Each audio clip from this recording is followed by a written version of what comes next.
What's up, cyberspace cadets? It's Irate, Prostate. It's Thursday. You know what that means. It's time for hot takes with my man, the Butter Baron. What up, dude? What up, fam? That's right. Hanging out. How you doing, man? I'm doing real good. Well, fuck yeah. That's what I'm saying. We're going to talk about this this week. We're going to be talking about this anthology series that just recently popped up on Netflix. It was released on, I believe it was March the 15th. So we're finally hot on something for a change. That was a joke. but yeah, all right. So Love, Death, and Love, Death, and Robots is, like I said, an anthology series. And the quote is that they wanted everything to be short, sweet, and lethal, right? I think the longest video they had was 17 minutes, and the shortest one was clocked at 5 minutes. 18 episodes, and I'm going to rewind things a little bit, all right? And I'm going to get us there back from here, and talk about back in 1962 there was this comic that was drawn by this guy named I want to say it's Jean-Claude Forest, right? It was called Barbarella. And from 62 to 64, it was a very popular black and white French sci-fi comic that was erotic in nature too. So it was a combination of erotica and sci-fi fantasy, right? And in 1968, it led to a movie called Barbarella with Jane Fonda in it. Before she was a traitor to our country. I'm just kidding. But yeah, anyway, we won't dwell.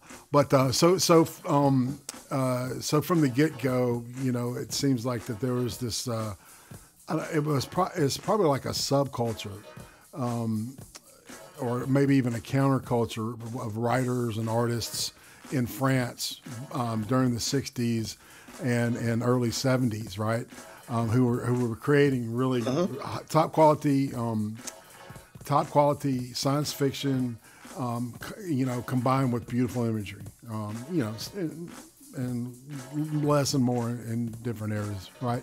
And so in 1974, this magazine called Metal Hurlant, or Howling Metal, was started by a guy named Mobius, which you'll recognize his art here. The Evil Mobius Project. Yes. And if you'll, let's see, it should pop on the screen any second for you, man.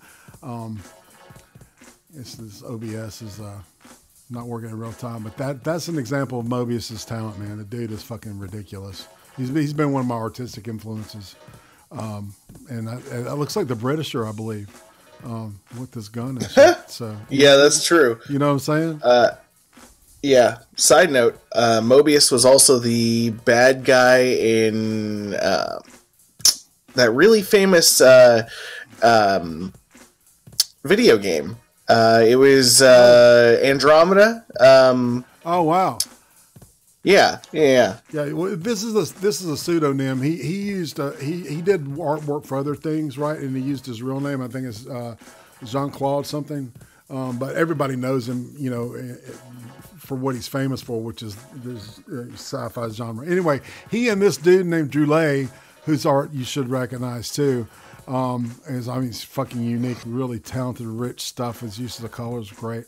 And they're the ones that started Metal Hurlant, and also featuring the art of this guy named Iniki Bilal, who had a movie called Immortals, done based on his series that appeared in Heavy Metal magazine. And in 1974, the guy that published National Lampoon was in Paris, right? And he was launching the French version of National Lampoon there, and I think his name was Leonard Mogul. And he was in Paris, and he saw this magazine, and he said that, you know, he wanted in on that. And 1977, the first issue of Heavy Metal magazine was published in the United States, okay, which featured translated comics from the French and some from America, some from England. They kind of wanted to give it an international feel, and it was. And I swear to God, man, that I diss on people for fapping to hentai and shit, but there was some fucking sexy shit in that magazine, and it's still going to this day. So. And here's the first copy. This is a copy with the artwork done by one of my masters, Ko Yokoyama. He does the Machining Krieger stuff, and it should be on there now. And so why am I showing you all this heavy metal shit? Why did I play a heavy metal song at the beginning of the show today? Because it was, and that song "Heavy Metal," "Take a Ride" by Don Felder, is indeed a part of the soundtrack for the movie Heavy Metal, and this is the teaser poster for the movie. At the same time, animation was going in different directions because of this dude named Ralph Bakshi, right? He was making, this is from American Pop, what I'm showing right now. And I'm going to say hi to Lord Harkin of the Fallen. Wrench you shall have. Melissa S., hey, what's happening? I believe it's Harkin, Lord of the Fallen, sir. Harkin, Lord of the Fallen. Okay. So when I hear Harkin, I think about, anyway. We're not going to get distracted. All right. Stay focused here. All right. So, and in 1981, the movie Heavy Metal came out. All right. And it showed some of the best, stories. Most of them were from the actual magazine that had come out. Richard Corbin's,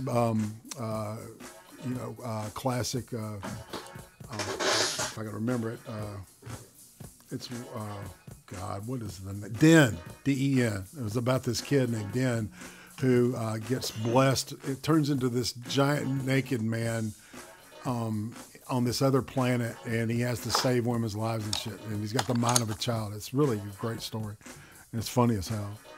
He matures as it goes on. But anyway, so the Heavy Metal movie comes out in '81. It did well. It was done by Eugene Levy. I don't know if you know who these guys are. Eugene Levy, John Candy, and Joe Flaherty, who are all part of SCTV or Second City Television. John Candy, who went on to later be on Saturday Night Live and Heroin. Yeah, and heroin later than that, right? And Eugene Levy was the dad in American Pie movies. So, but that dude's been all over the place, and you'd recognize Joe Flaherty too. But anyway, so they were part of the production team that put the movie together. In 2000, there was a not so good follow up to it. And it really didn't relate to the first movie. The first movie is like a classic. The animation looks dated and shit, because it came out in '81, and they were doing cells. I mean, a lot of it you can tell is hand drawn, and painted on cells, right? So Heavy Metal 2000 came out, and at this point is when the production of the producer David Fincher of Seven, Fight Club, The Girl with the Dragon Tattoo, and House of Cards fame, among other things, right? He opted for the rights to Heavy Metal, and he was going to do a reimagining of the series, the movie, right? And that didn't pan out. He was in partner with the guy that did Deadpool, Tim Miller. And to make this long ass fucking story short and come to a conclusion is Love, Death, and Robots is the culmination of that. Instead of what we're really looking at here is an anthology based on Heavy Metal magazine and Metal Hurlant for the French folks. So everybody gets to taste this wonderful meal. So brother, join me now. I wanted to get everybody kind of up to speed with that backstory so we could focus on the series itself. Yeah. I think also that this has a couple elements of... there's a book series called The End Is Nigh, and it's mini stories just like this. And they're written by all different writers, different styles, and it's actually a trilogy. It's The End Is Nigh, The End Is Coming, The End Is Here, right? Right. And it has the very same feel as this series. It's really everything is new in every episode, and it's all pretty well done. It's crafted, rather, and not this is no ABCs of Death series. You know what I mean? Well, and it's not any of the shitty anime that fucking Netflix has been putting out either. Oh my god, yeah. I mean, this stuff is like a complete 180 from that, and it's finally. Yeah, and thank God, because I remember, when the first, episode, I guess, in the series called Sunny's Edge opened up, man. It was really nice to just see something so gorgeously rendered in CGI. I mean, my God, that shit looked fantastic. It looked real. The Aquila Rift was probably the most realistic looking one to me, and the Helping Hand one looked fantastic. The refrigerator episode looked fantastic. So they've got this incredible motion cap shit. I mean, in about 5 years, you're going to be playing some incredible games in VR. I got a feeling.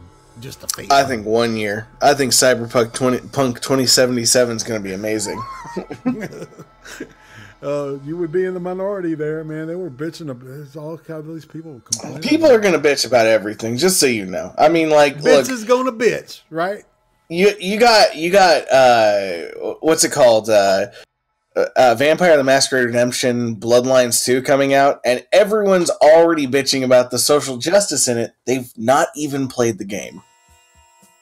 Because it doesn't exist. Yeah, and I totally get what you're saying. You know, it's contempt prior to investigation, as they say. Yeah. And look, so even in this series, one or two of the episodes has elements of social justice, right? I mean, it's just how it is. Arguably. Specifically, actually, one of my favorite episodes, the what was it? The rewriting of history, the 6 deaths of Hitler. Yeah. That was a great episode. The second to last death he has, they say there's a rise of nationalism, and that leads to war. And I'm like, well, I mean, kind of, but not really. You know, whatever. Okay, whatever. Right. Like, well, I think the whole idea, you know, it's like, and that's what I like about this this series, is that it doesn't take itself too seriously. Yeah, you know, yeah. and there's no moral fagging. I didn't get that at all. You know, if people are saying that, they're really having to look pretty difficult. You know, pretty with a fine tooth comb on this shit, because that's not. I guess that's the point I'm making, is that. Excuse me. A lot of people are going to say there's things that are in here just because it's Netflix and has some of the same characters from even The Orange is the New Black, Lucky 13, right? Yeah.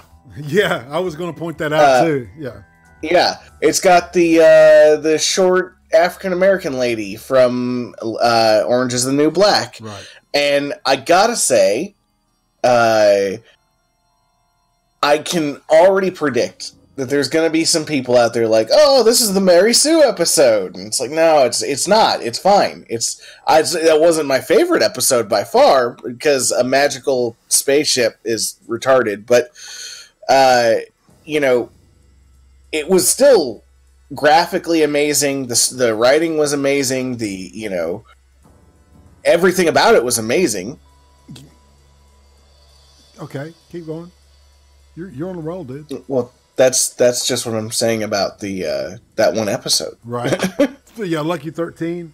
Yeah, the story kind of you know, was I don't know. I've seen it before, but not rendered. Yeah. Not rendered that beautifully, man. And and done with. You could tell that was a labor of love for the team that worked on that. Yeah. Well, the Face app. Or not Face app. The technology they used to put the woman's face on the actual character, that is gonna have some scary implications in the future. I think. Yeah, no shit. Yeah, we're gonna be creating stuff so real. You know, you won't know if the president that you're looking at on TV is a real president. You know what? Michael Crichton predicted that shit too, in a book called Looker. Yeah.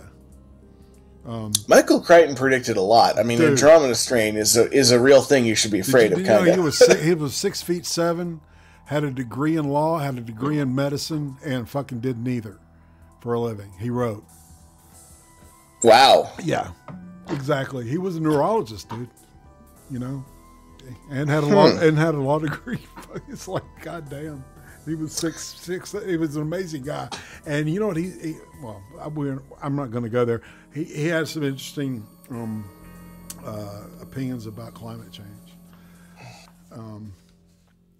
Yeah. So yeah, I talked about the heavy metal movie. I wanted to make sure I got all that. Oh yeah, the heavy metal movie.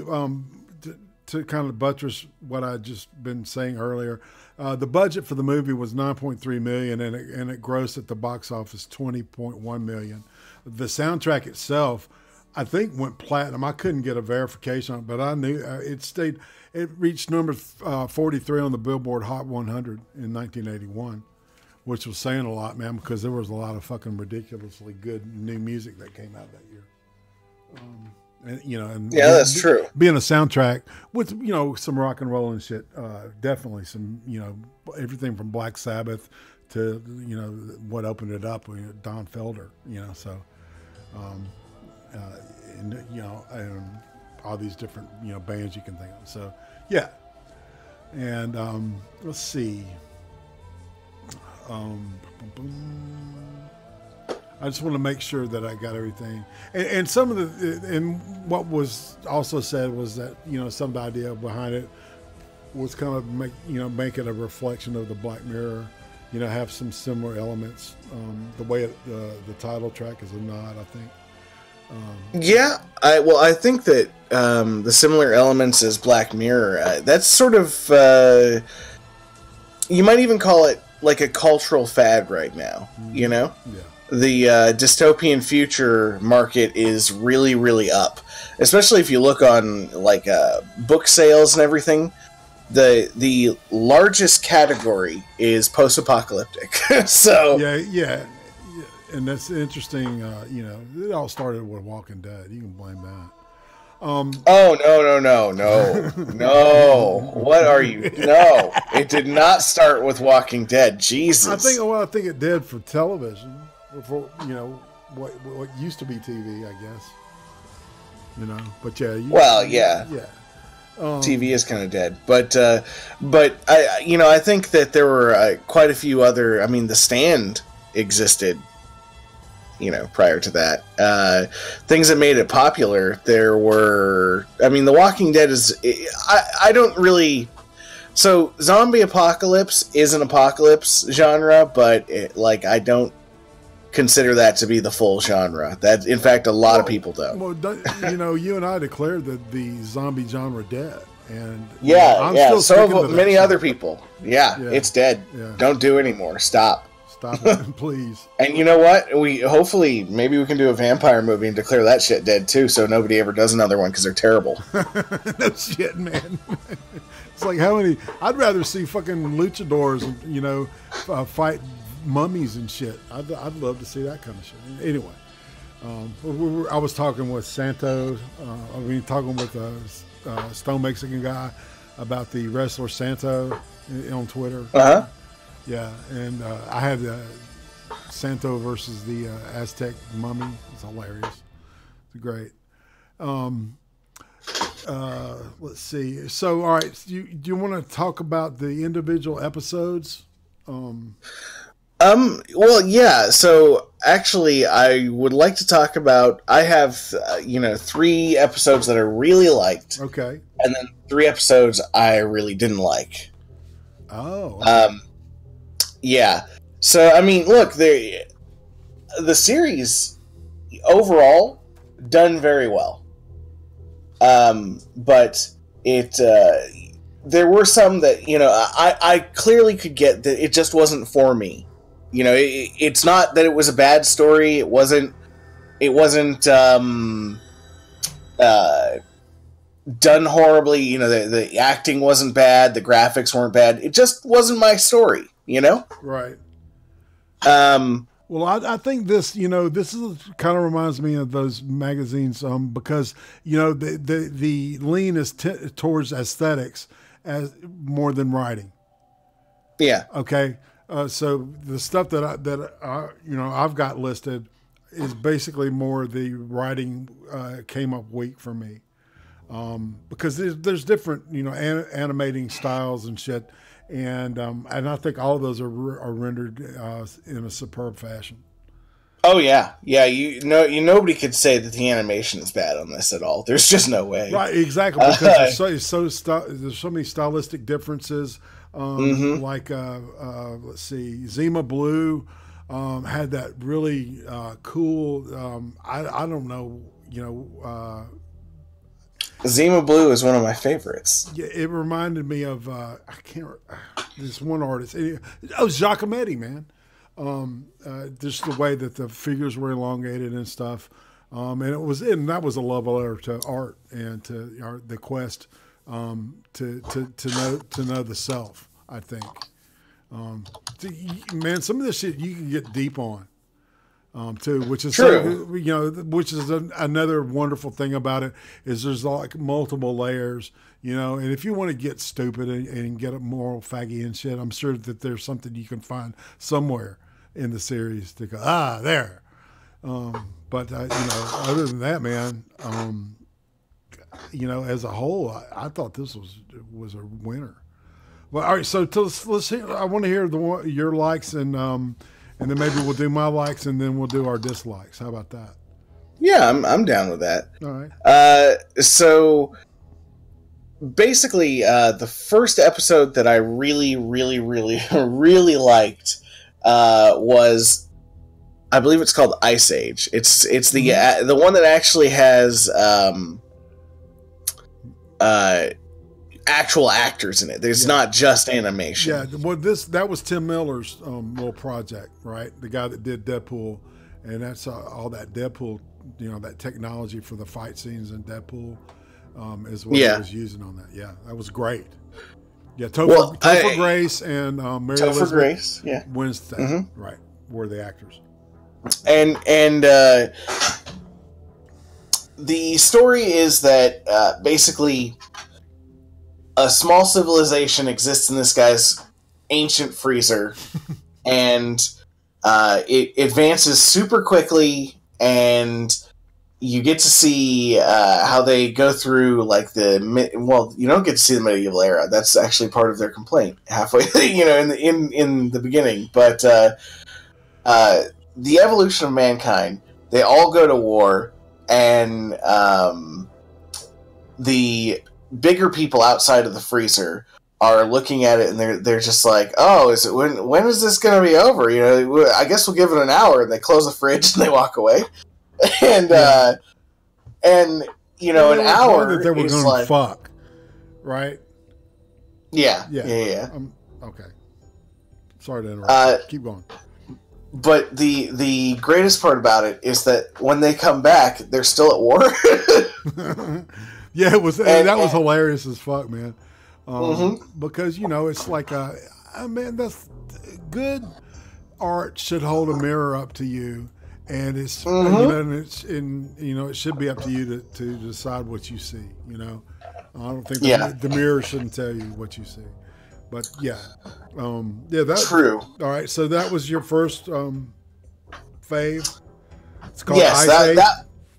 Ice Age, yeah. That was my first favorite one, and then I cannot remember the name for my life, but whatever blue, Zima Blue. Zima Blue, yes, Zima Blue. I should remember that. It's like basically the drinks. Yeah, exactly. Zima Blue.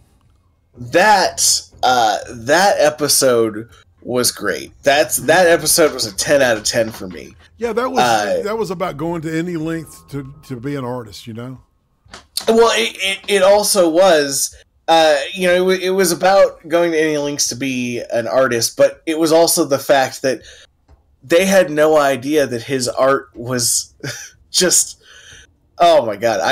In fact, the mafia's calling. No thanks. I have changed the ringtone if you couldn't tell. Dr. Zhivago, I thought. No, that's from Godfather. Godfather. Yeah. Okay. So the episode Zima Blue, I really love the art style. You're actually seeing a clip from it in the background there. But the art style was great. It had that kind of Samurai Jack art style with mixes of different artists from different eras and different styles just throughout the entire thing. Yeah, which was great because I was like, oh, this section here was probably done by a different person. Oh, this portion over here done by a different person. Yeah, or somebody who has a skill to do two different things. Right, and his character, in pursuit of his art, goes to space, has all of these enhancements done to his physique and to his brain and shit, and when he comes back, his art becomes obsessed with this. They call it Zima Blue because the guy's name is Zima, and he starts painting these blue squares in the middle of the painting, and then they start getting bigger and bigger, and everybody, there's this mystery as to what does it mean, and well, go ahead. No, I'm not going to spoil it. Oh, I was going to spoil it. Okay, go ahead. Yeah, I mean, it's not like, these aren't really the kind of things you can spoil. People have to see these on their own. Mm-hmm. They're shorts, so even if you give away the ending of the short, it doesn't matter. So, in the end, you realize... Well, actually, I realized this right in the beginning. They go into his history, and they find out that he was a pool sweeper. And not like a guy who sweeps pools. He was the pool sweeper. The mechanical pool sweep on the inside of the pool. And that's why he's painting a blue line around, what was it, Jupiter? In the astrobelt? Yeah, that's what started, right. For that blue, it was him as the pool cleaner, remembering that the blue of the tiles around the edge of the swimming pool that he cleaned. Yes, but I also it really speaks to the fact that you cannot get away from your beginnings, no matter what you do. Right. And so what made his art great is what made him, which was the fact that he was a pool sweep in the intro. Yeah. Well, he was dedicated to what he was doing, just like he was programmed to do. Right? Yeah, and it's also saying a little more. It's technically commentary on if you're programmed a certain way in your upbringing, are you ever really you, or is there such thing as free will? Right, and at some point, I think you have a desire to shed all the encumbrances of life and shit, and keep it simple, right? Because life gets so fucking complex, man. And that's true. And so busy, right? And that was his conclusion, right? It's like, all this is just bullshit. My essence is cleaning swimming pools. And, yeah, kind of. He kept it simple. I don't know. I like that. I like that story. But that's not on my list. Either or. Okay. And then the third one that was my favorite was the Hitler episode. The Hitler episode was great. So the idea behind the Hitler episode is that there is a company that can take you back in time, and multiversity. It's what was it called? It was called Rewriting History. Yeah, I believe. Yeah. And so they go, you can go with our most popular package, going back to 1945 and changing the death of Hitler. Say you wanted to go back and change the death of Hitler to 1908. And death by sausage cart is one of them. Yes. Death by Jello gun. Yeah, encased in Jello. That was funny as shit. Yeah. I really like the Russian one. The Russian one where, in the end, after what was it that the Russians used to kill him? It was something ridiculous, but in the end, it shows like certain landmarks, like when we got to the moon and stuff, and how they're affected by the change in reality. Right. Well, it says 1988. First real man on the moon, Vladimir Putin, and then it's got him wearing a spacesuit with a cutout of his muscled chest and on the moon. Yeah, I'm like, this is beautiful. Funny as shit. That was great. That was funny. Yeah, and there was one where there was the matriarchy took over and shit, and they flew a rocket ship looked like a dildo on the moon. I thought that was funny as shit too. That was definitely. That wasn't the matriarchy. Those were sex workers from space. Setting it up, baby. Doing their thing. I gotta say, that future seems like a great future. I mean, my body, my life. So, well, but sex workers from space, you can't catch anything from them clearly because they're like robots or whatever, and also there's lots of them, and they're cooperative, right? and well, I mean that doesn't need it. That's neither here nor there, right? No, it doesn't. Really?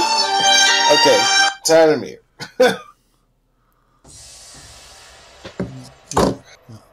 You come to me on this day of my daughter's wedding. You asked My daughter's wedding. Of me? How dare you? How dare you?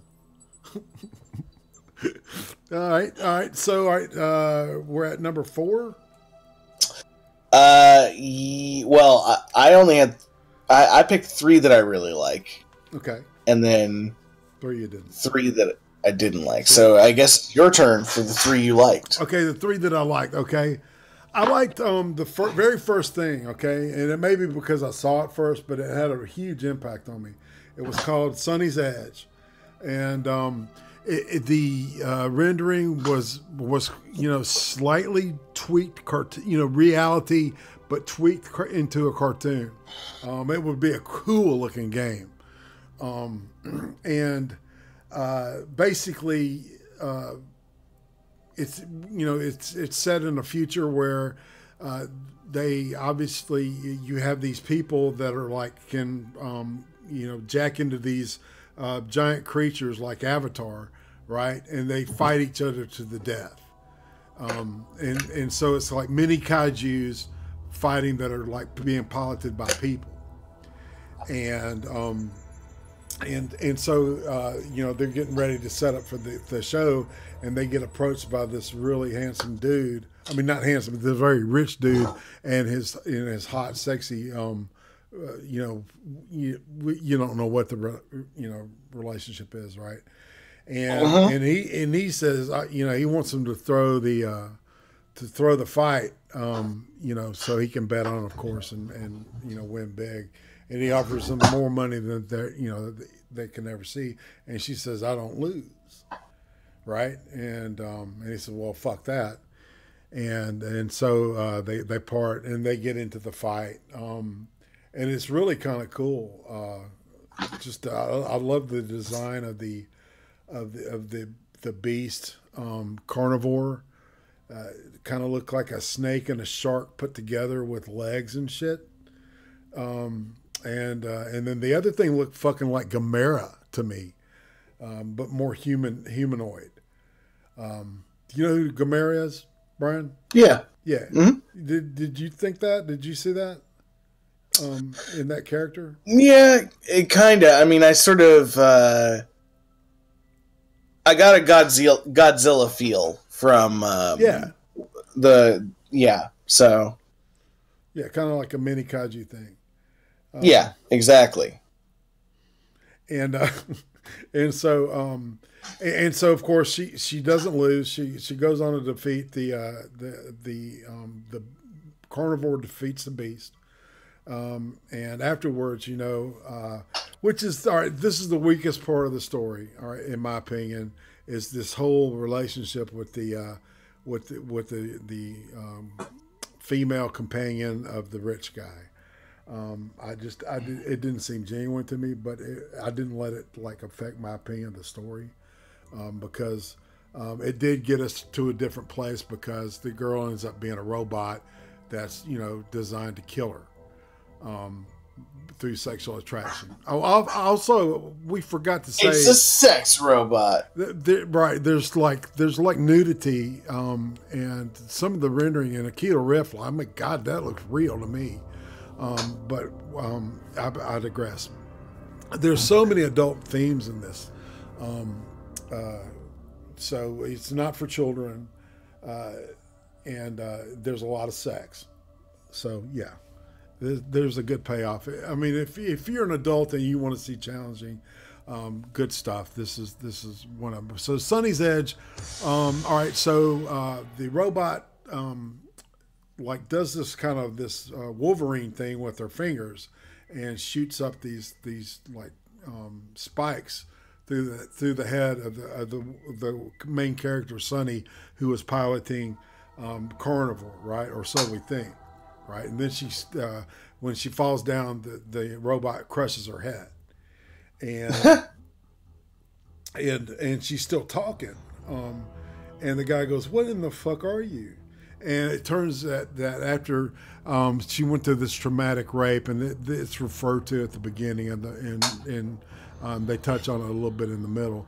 But supposedly, this traumatic beating and rape, her mind was taken into carnivore, and that's where it really sits, right? That carnivore is really was piloting her.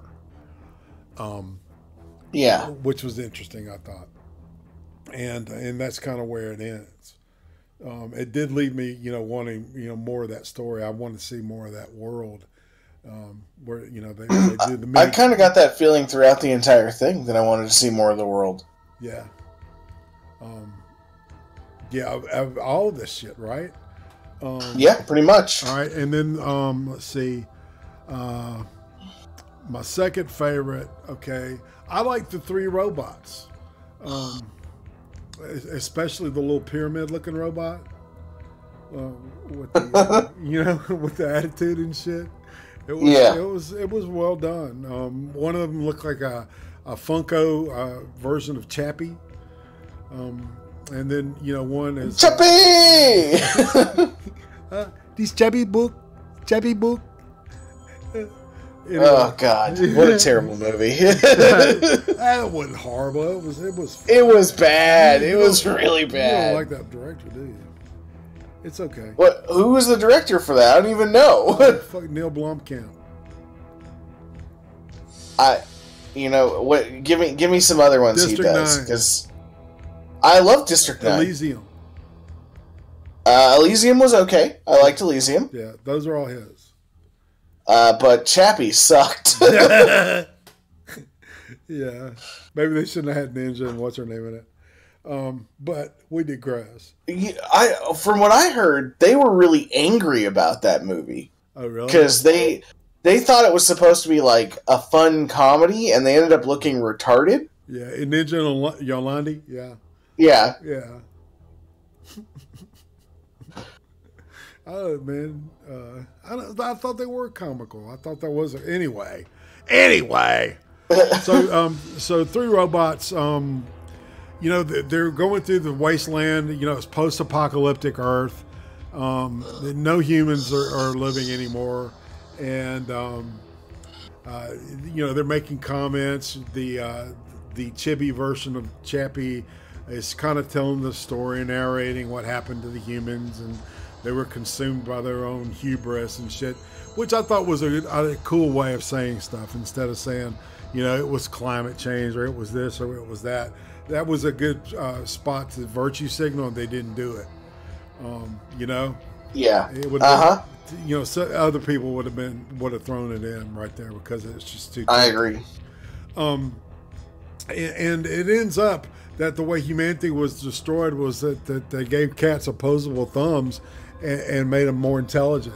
And the cat starts talking and says, "Yeah, as soon as we figured out how to open tuna fish cans, they were done." The humans, man. Yeah. It's like, all right, cool. That was funny as shit.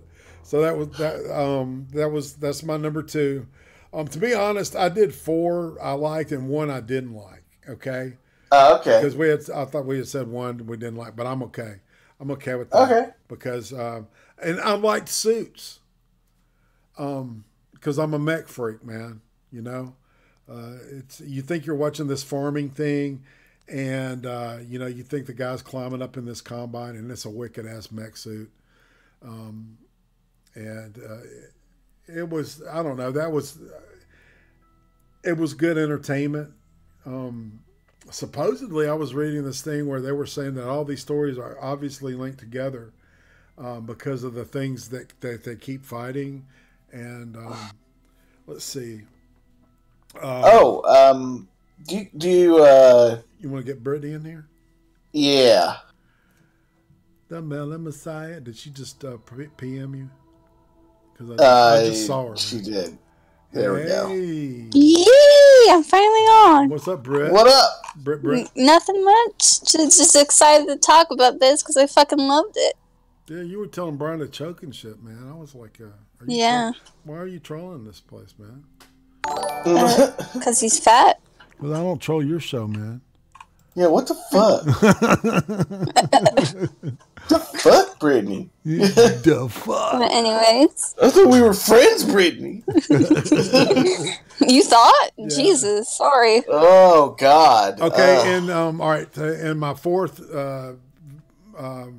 short that I liked, I'm calling them shorts, okay?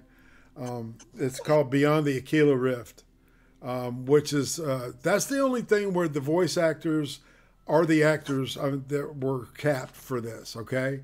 I mean, and if you look at a picture of the actress that plays the main character, it's a perfect picture. She looks exactly like her. Yeah, that's true. Get the door. Did you? Real. Hello? Hey. Yo. Hey. So we're talking about the Aquila Rift. So, Yeah. all right. So this group, it looks like they've got some type of transport vessel, and I guess in this future, to go into deep space, or they've got this device that creates wormholes, right? And it's almost like they're on a runway, waiting to take off. And while they're doing that, they get inside these tubes that fill up with liquid, and puts them, suspends them while they're going at light speed, because we haven't figured out how to. I don't know. It seems like that's becoming a trope, but the way this thing, I mean, it looks so perfect. It was beautiful, and there's a scene. Okay, so he gets awakened. The main character is the captain, and he gets awakened by this old friend of his, man, that just happens to be on this space station out in the middle of nowhere. And they're like 150,000 light years away from Earth, which is apparently in that future is a shitload length away. The girl that he is that he meets is somebody from his past. They had a sexual relationship, and they get busy. I mean, in a major way. Pouring the champagne thing was ridiculous, man. That looked almost like pure. I mean, it looked like real liquid, man. The pores in the girl's skin were believable. Maybe a little too much, in my opinion. I agree. But I mean, fuck, man, that liquid looked. I mean, that looked like liquid poured on a chick, and and the dude was licking it up. It was awesome. Lick it up, lick it up. All right. So, were we on the episodes we didn't like, or what? All right, now I'm going to the one I did not like. Actually, I picked two, man. Oh, okay. Sucker of Souls, which was looked like it was done by Hanna-Barbera during the Scooby-Doo years. The style was it was kind of had a manga kind of touch to it, not too much. Is that the one that is with the vampire with Dracula? Yeah. The thing, but that's not the one that was in the ancient cave, was it? Yes, that's it. Oh, that is the one with the ancient. Yeah. Oh, okay. Yeah, it's Dracula, or vampires, because at the end, blah blah blah. Yeah. And it was, I don't know. I'd seen that so many times. It was more like I don't know. It was the least, it wasn't shitty, but it was my least favorite out of the bunch. And then there was Blind Spot, which I thought was horrible. It looked like really bad manga, or anime. Bad What's anime. Blind Spot? Yeah, remind me which one Blind Spot is. The four robots that are trying to rip off the shipment of a yes. CPU. The premise was bad. Yeah. But there was an honorable mention. I like the last story, man. I really did. I like Secret War too. So all right, that's where I have to stop there. So Brittany, real quick before I tell you which ones I didn't like, which ones did you like? Give us like 2 you liked and 2 you didn't like. My favorite one was Good Hunting, and that was the one with the fox girl. Yeah, the shape that was in the that was in the steampunk ancient Chinese type of world. I love the story. I love the art. I love both the main characters, especially her. Yeah, it's Chinese shapeshifter mythology.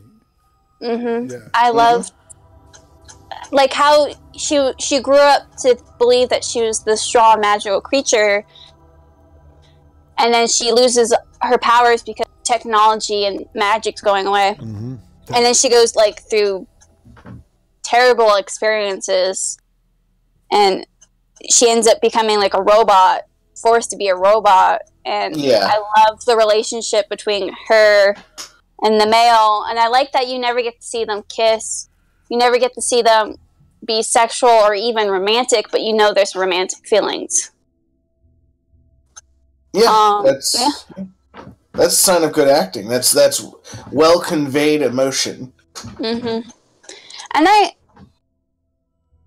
And I felt for both the characters. I felt, especially for the main character, which is, I think her name was Yang.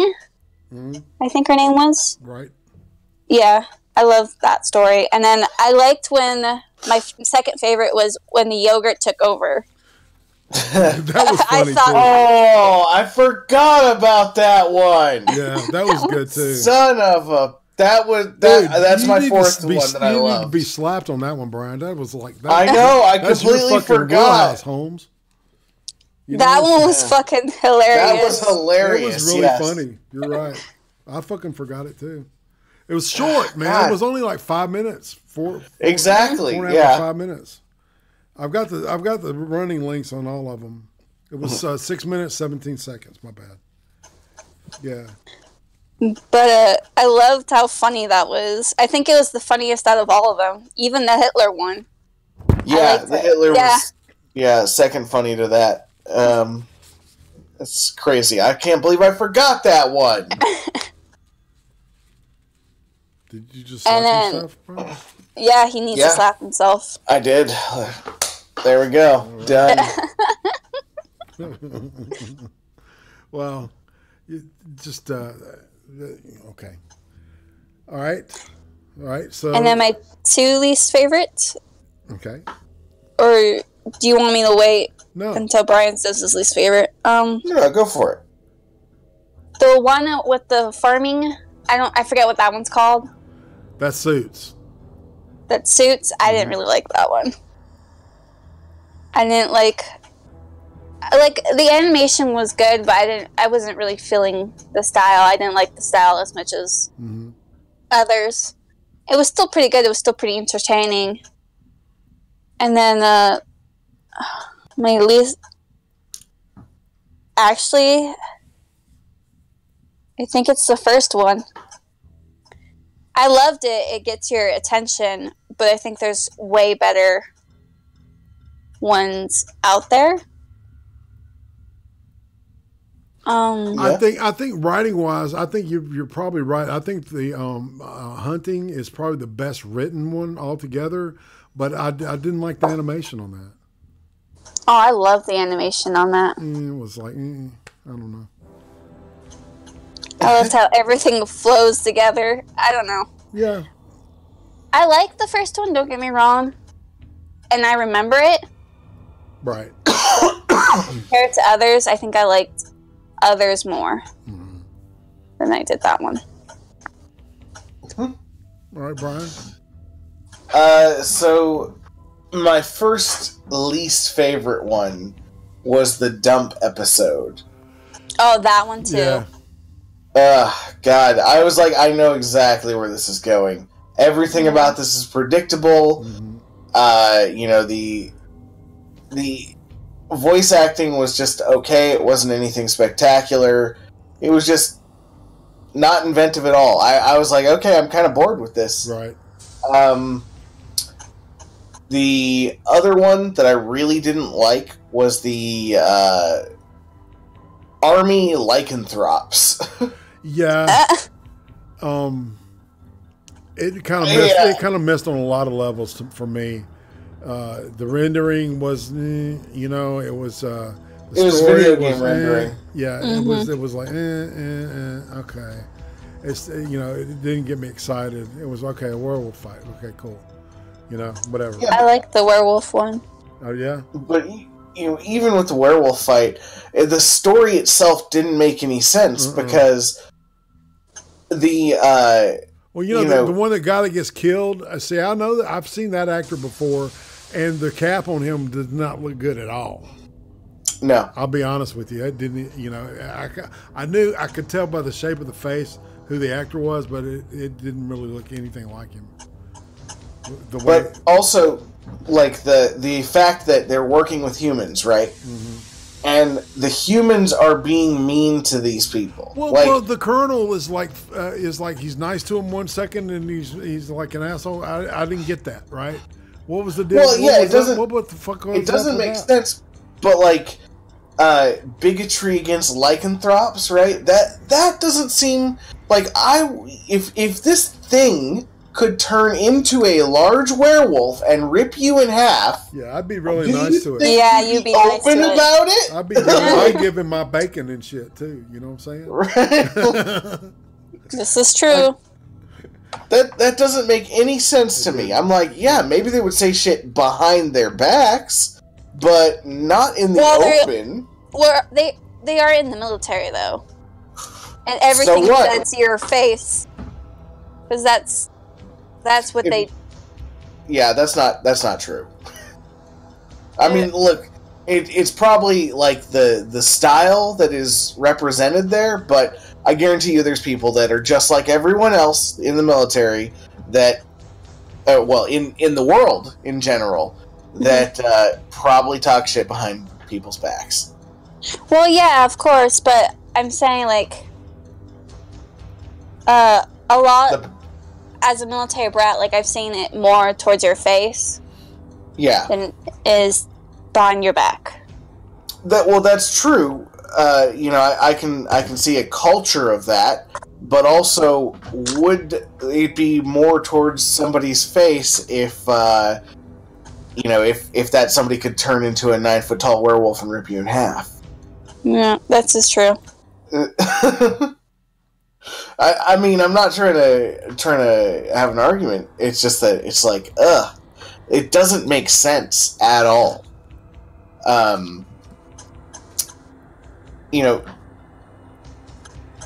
Being that you could have a human werewolf fight in, military people get in fights. That's a thing. People get put in the brig for that. I feel like they would probably segregate the two different species, because you wouldn't want a human getting in a fight with a werewolf would just be ridiculous. Yeah, human's gonna lose. Yeah, no shit. I mean, because remember that dude was getting hit by machine gun bullets and stuff, and it didn't do anything to him. Mm-hmm. It's like it seemed like to me the only thing that could kill him was another werewolf. Which is yes. Then we get into seemed that way to me too. Right? Why isn't the enemy using silver bullets and shit? Right? I mean, there's a lot of open that there's it's like a sieve. That and the vampire story are like that for me. Potential, but not quite on the mark. I feel like it would have been better as a video game than a little short. Absolutely, the werewolf thing, yeah. Yeah. Any of these would make fantastic games. I think that maybe a couple of these were pilots for, except for maybe the freezer thing. I mean that last one. What did y'all think about that? The Russian, the Soviet mid war. I think it was supposed to be like 1943 is when. So it was. I honestly don't remember. The height of the war. The Red Army soldiers get. It was alright. Yeah, it was the longest one, I think, out of all of them, wasn't it? Yeah, and it looked good, but the story was kind of like, you know. Yeah, it was kind of boring in some places. Yeah, predictable. What did y'all think about The Witness?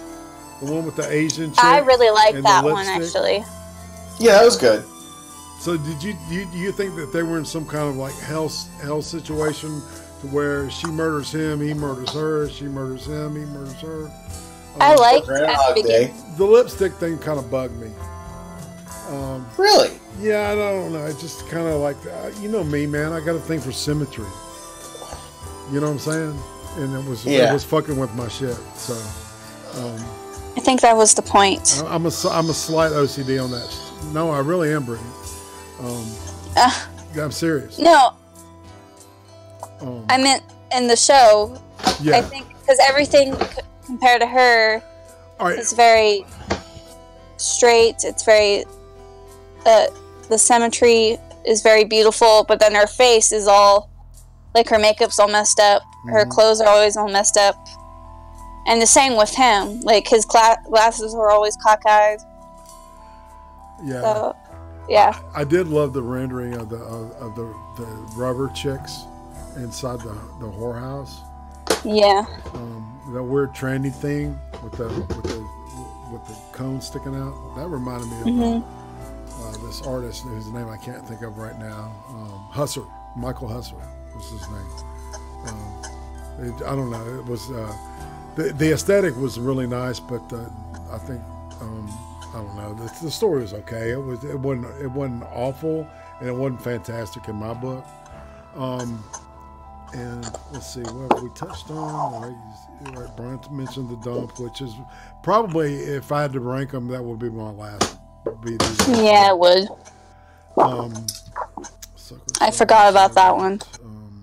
Good honey. Let's see. Shapeshifter. Helping Hand. That's the one. Okay. Where the chick is going to fix the satellite, and that one. Y'all do know that when she takes the glove off, that she would get sucked out of the fucking suit. Yeah. There's a lot of wrong. That one was retarded. I think that one's. I didn't like the animation in that one either. I didn't like. Actually, I think that one's my worst one. Well, the cap was fine. You know, it had a realistic look to it. It was just stupid. You know, the whole breaking off the arm and throwing it, that was like, what? It's just not, you know, I couldn't believe it, man. You know, if you want me to believe something, you're going to render it looking real like that and shit, and then you like tell me a story that's dumb. That was very dumb. Hey, Ocean Redo, how you doing? It's been a while. Ocean Redo. Or Redux. It's French, isn't it? Redo. Well, anyways, I got to go. Oh, yeah. What would you give this out of 10? This whole thing, this whole series? Whole thing. Yeah. Actually, I would rate it out of 10. Because even though there was some I didn't like, I still was able to enjoy the ones I didn't like. So, yeah. So, out of 10? Yes. 10 out of 10. Oh, 10 out of 10. Wow. Oh, yeah. Okay. Wow. Yeah, that's a pretty good rating. Indeed. Yeah. Well, Thug Life, fam. Bye. All right. Bye, Brittany. Thanks for coming. And what would you give it, Irate? I want to give it about 8.5 or 9. It's as a whole unit, it really holds up. Yeah, I would say that I would give this a solid 9 out of 10. Yeah. Everything, even the bad ones, were not that bad. Right, exactly. They weren't shit. Look, I subscribe to this channel called Dust, and they've got a channel on YouTube, and all they do is show like sci-fi shorts, and they look like, you know, they're like ideas for movies or games or some shit, right? They're proof of concept type things. And I've seen a lot of garbage, man. And you know, and kind of like to echo what Brittany said, it was like even the shit was not horrible, you know. Yeah. You know, because you know something like this, if there was something bad enough, would probably push me into saying, "Well, fuck this," right? The fish story, you know, it's interesting. The one that you didn't like, the dump and the fish story, were both written by a guy named Joe R. Lansdale, who's like a pulp fiction king. He did the Hap and Leonard series. He did a couple other series, the Quarry series. Yeah, and these were like very famous pulp novels back in the 70s and 80s. And so, but I thought it was interesting that both of those were adaptations of his work. But yeah, but you hit it right on the head with the dump, I believe. And the fish thing was weird too. You know, that was like just like one of the things you would read in Heavy Metal magazine, you know, that would get you to the next big story. And I kind of think that's kind of what its place was in this thing. So, all right, what's your opinion, brother? I'd give the series a 9 out of 10. Fantastic. So, yeah, it really, this is something I would recommend to a friend. It was done well. It's what I expect to see from Netflix, being that I pay for it. Yeah, you know, no shit. If they can produce something like this once every 6 months, I am happy with the service. It's worth it, definitely. You know, and what a really awesome thing about this shit is like it's just invitable tidbits, right? You know, you got 15 minutes to kill, man. There's a story for you. So that's another plus to the abbreviated form. You know, using the short film approach. It's just, I don't know, man. It's good stuff. True. As a matter of fact, I've got a little ad for it. You want to let me run it? Sure, go for it. All right, it's about a minute now. You ready? We gonna be out after it, or? Yeah. We'll say goodbye after it, and then. But I do want to show it. You ready? Okay. All right. And here we go. This is a Red Band trailer.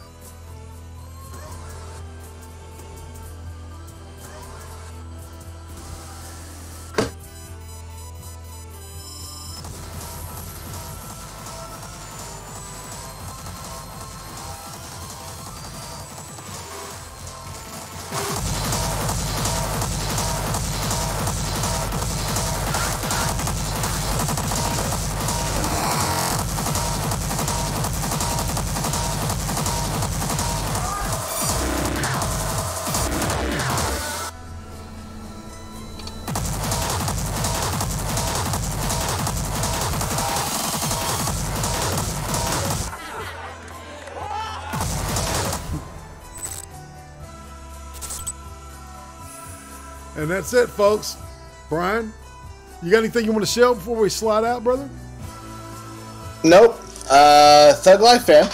What about that the pancake video?